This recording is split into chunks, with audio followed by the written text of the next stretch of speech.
Welcome to my channel. Please hit like, share, and subscribe. This is Motown Chronicles, Part 9, Diana Ross. Cindy Birdsong's details of her contract couldn't be worked out in time for the Supremes' next engagement at the Copa in May. She was still tied to Patti LaBelle and the Bluebells. It was just as well.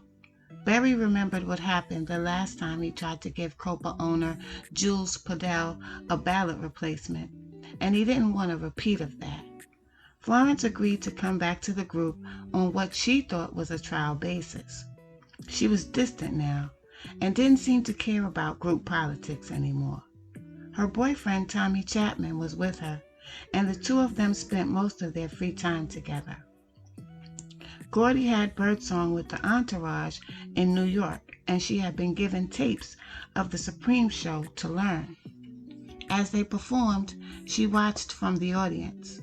Her presence only served to unnerve Florence even more, especially when she was invited to share the group's limousine while Florence traveled with Tommy in a Lincoln. Tommy Chapman remembered a conversation he and Florence had during the Copa engagement as they drove back to the hotel. "Did you see that Cindy girl in the audience watching every move I made?" Florence asked. "Studying me? Stealing all my best stuff? Stuff I worked years on? How can Diane and Barry do that to me?" "Diane and Barry ain't doing nothing to you. You're doing it to yourself," Tommy said sharply. "Bullshit," Flo replied. "Look, Flo, I don't blame Diane and Barry," Tommy recalled telling her. "You're the one messing up. And I don't blame Mary, that Cindy girl, nobody but you. You got the best spot in the best group and you're throwing it away because you're jealous of Diane." "Thanks," Flo responded with tears in her eyes. "Thanks a lot." "Anytime," Tommy said angrily. "Nobody can take my place in the Supremes." Tommy pulled up to the hotel. "Wake up, Flo," he told her. "Somebody already has." When the Supremes appeared on Johnny Carson's show during the Copa run, Carson asked if it was true that the group was breaking up. Diana jumped in with, "We're breaking up over you, Johnny." Florence, who was making her last television appearance with the Supremes and probably knew it, added, "If all the rumors were true, we'd have 6 children and would have all been married 6 times. Diana then went on to talk about what she called the group's understudies. "We have, just like in a Broadway show, a stand-in," she said. "The show must go on, except for me. They can't have a stand-in for me, but for Florence and Mary, we have 2 young ladies that will stand in their place." Diana was speaking of Barrow and Birdsong, but Wilson and Ballard, who certainly knew about these 2 young ladies standing in the wings, didn't need to be reminded of their expendability. There was a 5-day engagement at the Coconut Grove in Los Angeles beginning June 13, before the group was booked for its annual visit to the Flamingo Hotel in Las Vegas. Once in Vegas, Cindy Birdsong was staying across the street at Caesar's Palace, just in case we need her, which I think we will, Barry said. Then, on opening night, June 28, the Flamingo Hotel's luminous pink and white marquee read, "Diana Ross and the Supremes." Nobody could miss it. Before the show that night, Florence confronted Barry in a hallway backstage. Members of the Supreme entourage tried to act busy but couldn't help but hear her.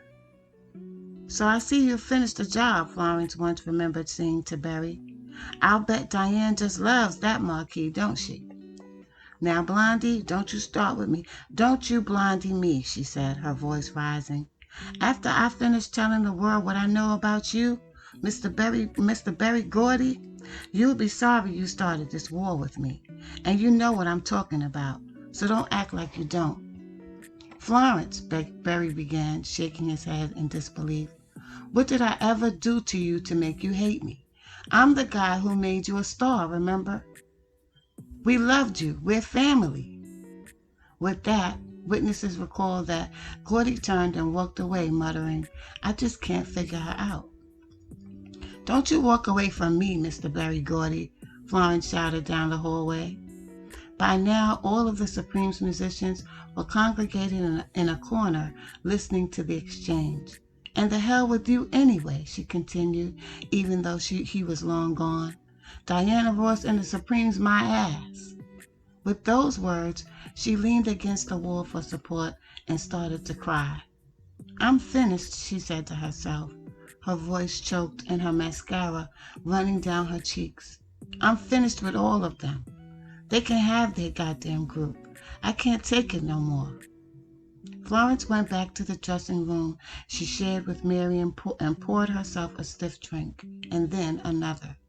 When she dressed for the show, her wig was askew and her makeup took on the look of a clown.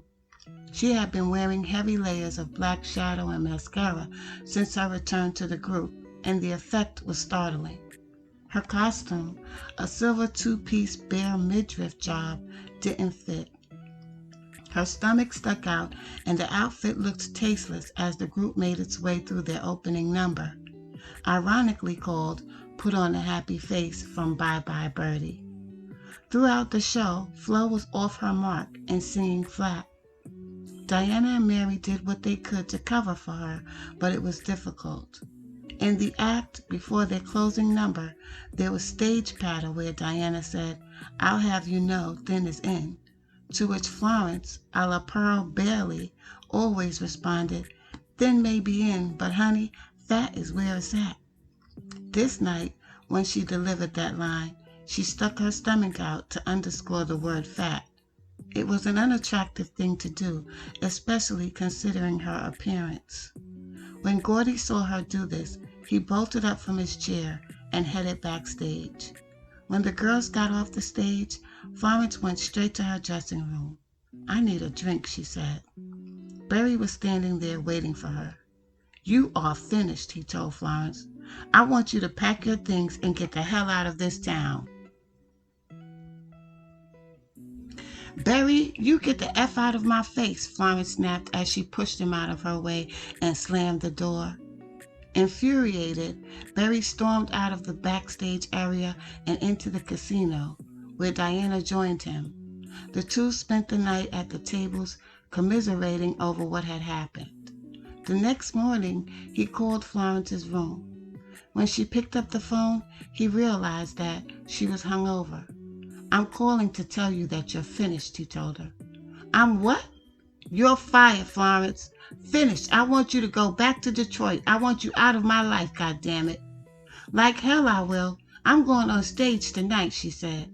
"If you go on stage tonight, I will have you thrown off," Barry threatened, and he hung up on her. 10 minutes later, his sister Gwen called Florence and convinced her to leave town. Joe Schaffner recalled. Florence quickly packed her bags, and again it was my job to drive her to the airport and arrange for her return trip to Detroit. This time, I don't recall any tears, just hostility and anger. As Schaffner drove Florence past Caesar's Palace, Cindy Birdsong crossed the street and headed toward the Flamingo Hotel on her way to a rehearsal in Diana's suite. When she got there, Diana hugged her warmly and told her that she had never been so happy to see anyone. Barry smiled broadly, reached out to Cindy, and also embraced her. But Mary sat in a corner with tears in her eyes. She nodded at her new partner half-heartedly as Barry set up a reel-to-reel tape recorder on the dresser. He flicked a switch and a tape began playing the upbeat orchestral track to "Put on a Happy Face." The three girls lined up in front of a full-length mirror and took a collective deep breath. "Gray skies are gonna clear up.